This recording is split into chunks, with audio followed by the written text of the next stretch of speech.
나를 사랑한 책 읽어주는 여자 5.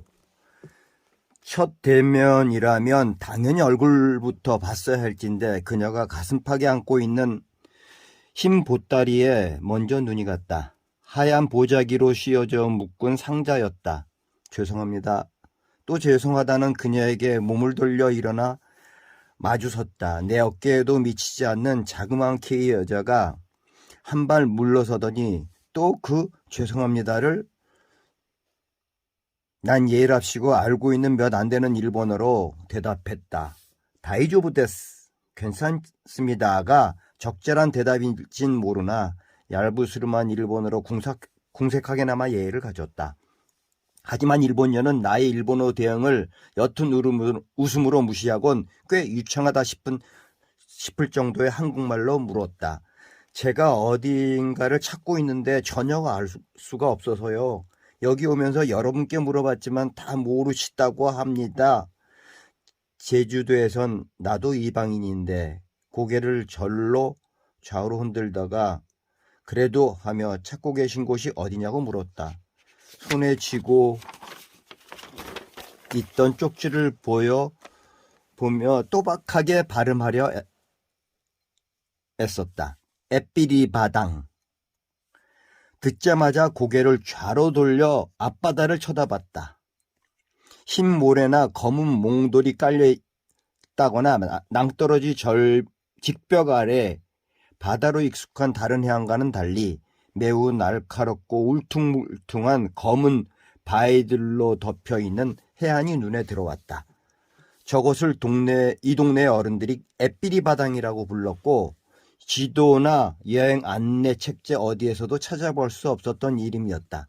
원래 제주도 말이 한국인인 나에게도 생소하지만 에삐리라는 매우 독특한 단어에 주목하고 아직도 그 말로 저 바다를 부르고 있는 제주도 토박이 노인들에게 그 뜻을 물었지만 아무도 몰랐던 그 이름을 찾는 외국인을 다시 고개를 우로 돌려 쳐다보았다. 그리고 고개를 끄덕이며 오른팔을 들어 가리켰다.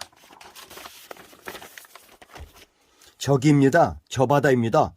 바당은 바다를 제주도인들이 불러온 말이다. 방언이라고 하지만 원어가 더 적절한 표현일 것이다. 부르는 사람들도 모르는 에삐리는 도대체 무슨 뜻일까? 600페이지가 넘는 두꺼운 제주어 사전에서도 찾을 수가 없어 한국어 대사전을 들춰보니 에삐리다는 내버리다의 경상남도 해안가의 사투리라고 적혀있다. 경남 해안은 전남 해안과 같이 제주도에서 한반도 육지에 가장 가까운 곳이려니 왕래가 있었을 것이고 추측하면 내버린 바다라고 이해하려니 영 마음이 내키지 않았다. 듣기에도 부르기에도 예쁜 에삐리와는 전혀 결이 맞질 않아서였다.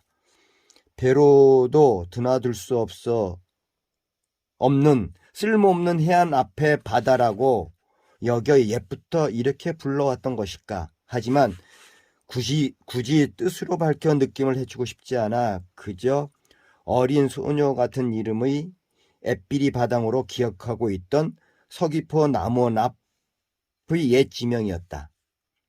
60대쯤으로 보이는 일본녀가 화들짝 놀라면서 반가워했다. 표정과 모습을 보면 에삐리 소녀를 닮았다. 감사합니다. 감사합니다. 저 90도 허리 굽혀 2번이나 인사하고 에삐리 바당 쪽 해안으로 걸어갔다. 그녀 앞에 한 무리의 여행객들이 바다를 끼고 걷고 있었다.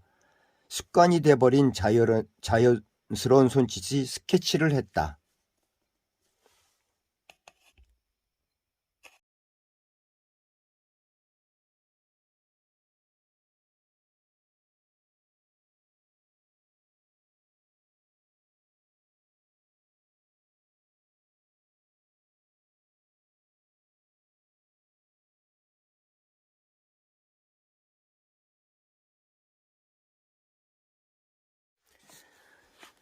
바다로 안기는 듯 멀어져가는 그녀의 뒷모습을 그리려다가 멈추고 말았다. 왜일까? 왜 저 바다일까?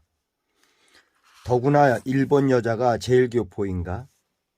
궁금했을 뿐 어떤 추측이나 상상이 그녀가 보이는 등 위에 얹혀지지 않았다. 그새 여행객들은 무엇이 바쁜지 이미 지나갔고 그 빈자리를 그녀가 채웠다. 30분? 그녀의 등과 내 눈이 침묵으로 대치하는 긴장감이 돌았다. 매우 긴 시간이었다. 그녀가 일어났고 내 눈도 그녀를 쫓아 일어섰다. 오른팔이 바다를 향해 쭉 뻗었고 파도의 포말 같은 희뿌연 가루가 날리며 흩어졌다. 일부는 가라앉고 일부는 하늘로 치솟았다. 그녀가 안고 있던 하얀 보따리가 그럼 또 어줍게 축축한 사연을 더듬고 있을 때 그녀가 돌아 바다에서 걸어 나왔다. 내 쪽으로 오다가 목례하고 옆으로 비켜 해안도로로 향했다. 얼굴에 비친 낯빛은 좀 전에 바다와 하늘로 날리던 가루처럼 하였다. 에도 시대 일본 여인 초상화의 가면 같은 화장기를 엿볼 수 있었다. 하지만 과장된 느낌의 그림과는 달리 감정이 물씬 배어있는 표정이었다. 그제야 골부님을 알아챘고 참혹한 분골로 처절하게 쇄신하고 있는 그녀의 가슴을 어렴풋이 더듬어 볼 수 있었다. 그러나 이 역시 추측이려니 남의 사연을 지레 이러쿵저러쿵 해보는 일은 욕을 보이는 짓이려니 하고 난 눈길을 다시 바다 애비리 바닥으로 돌렸다.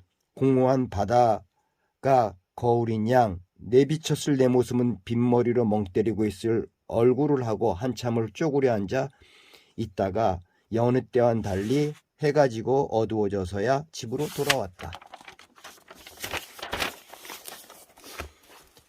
이튿날도 저녁을 일찍 먹고 그 바다로 나갔다. 그날은 스케치북도 연필도 만년필도 챙기지 않았다. 대신 기타를 들고 가 바닷가에 앉았다. 한두 달에 한 번 있는 특별한 날이었다. 특별한 날이라고 했지만 심사가 편치 않을 때가 내겐 스페셜 타임이었다. 어제 만난 그 일본 여성 때문이었다. 심사가 불편했다기보단 죽음과 관련된 그녀의 스쳐간 퍼포먼스가 그 후 내내 나를 울적하게 했다. 남편과의 사별쯤에 극히 단조롭고 충분히 가능한 예측임에도 우울했던 건 내 과거로 전이 돼서다. 서울 장충당 공원에서 도로 따라 남산으로 따라 올라가면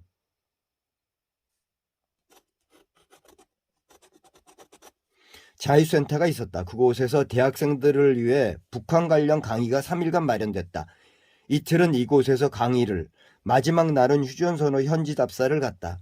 이튿날 강의 땐 북한 영화를 보여줬고 이후 보지 못했으니 처음이자 마지막으로 북한의 실정을 그들이 만든 영화로 만나볼 수 있었다. 두 가지가 놀라웠다. 놀라웠다 함은 그전 세뇌된 방공 교육과 달랐기 때문이다. 기차에서 맥주를 마시는데 북한 맥주였고 병 모양이 매우 특이했다. 맥주를 기차 여행 중 마시는 북한인들을 보며 놀라지 않을 수 없었다. 북한인들의 얼굴이 빨갛다고 어려서부터 세뇌되어 온 터라 의외를 넘어 속았던 매우 불쾌한 기분이 들어서였다. 정부가 국민을 속이다니 당신 1980년대 초였다. 또 하나 호시탐탐이란 단어를 그들도 자연스럽게 쓰고 있다는 사실이었다. 남한 정부는 호시탐탐한 우리 북한을 치려고 우린 북한을 치려고 그러니 조심해야 한다. 이런 말을 남한에서가 아니라 북한인들 간의 대화에서 들었다. 국민을 가둬두고 묶어 우물한 계획으로 만들고 있는 건 북한만이 아니라 남한도 그렇다는 사실을 자유센터라는 곳에서 자유총연맹이라는 정부가 주도하는 매우 우익적인 단체에서 대학생에게 보여준 영화에서였다. 그때 내 나이가 23쯤이었다. 그러나 함께 간 친구들은 그 영화를 보고도 세뇌된 그대로 북한을 빨갱이라며 자유총명의 교육에 더 물들었다. 아니잖아. 의문을 하며 꼬치꼬치 그 애를 영화로 지목했지만 그 친구들에게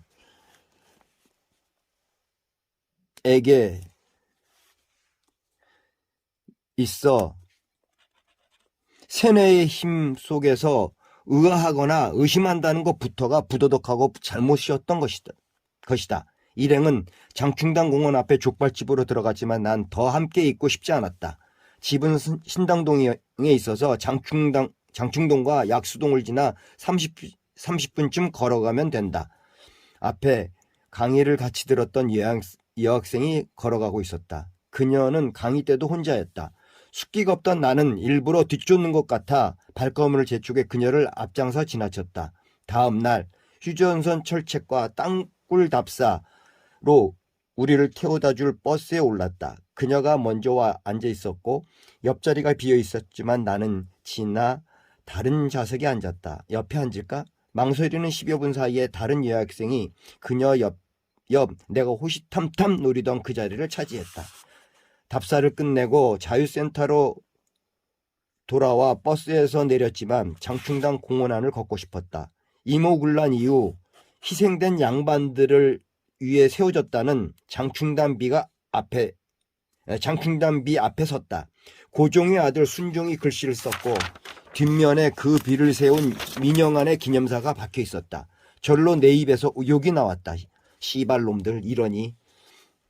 부당한 폭정과 비리에 반발하고 일어섰으나 무참히 참살당한 군인들이 아니라 이들을 포갑으로 진압했다는 민영안 등 일파를 앞세워 고종 이를 기념하기 위해 고종의 명으로 세워진 장충당 공원과 그 기념비였기 때문이었다. 5.18 민주화 시민들도 100여 년 전 배급받은 쌀 속에 모래를 넣은 군량미를 먹어야 했던 이모군란의 군인과 같이 역사는 이렇게 취급하겠지. 이래서였다. 씨발 새끼들 100년이 지나도 바뀐 게 없어. 내 입으로 남이 들리지도 않게 우물쭈물 내뱉으면서도 주위를 둘러봐야 했다. 그때 그녀가 옆에 있었다. 들었나? 시대 금기인 현 정부 비판을 엿들은 것을 걱정하기보다는 어떻든 요긴이 나의 쌍스러움이 들킨 것 같아 얼굴이 붉어졌고 당황한 나는 몸을 돌려 피하려 했다. 그렇죠. 그녀가 이 짧은 말로 황급해하고 당혹스러워하는 나를 붙들었다. 예? 그리고 나요? 내가요? 피식 웃어 보이더니 내게 대답했다. 저 비석이요. 기념비라는 거요.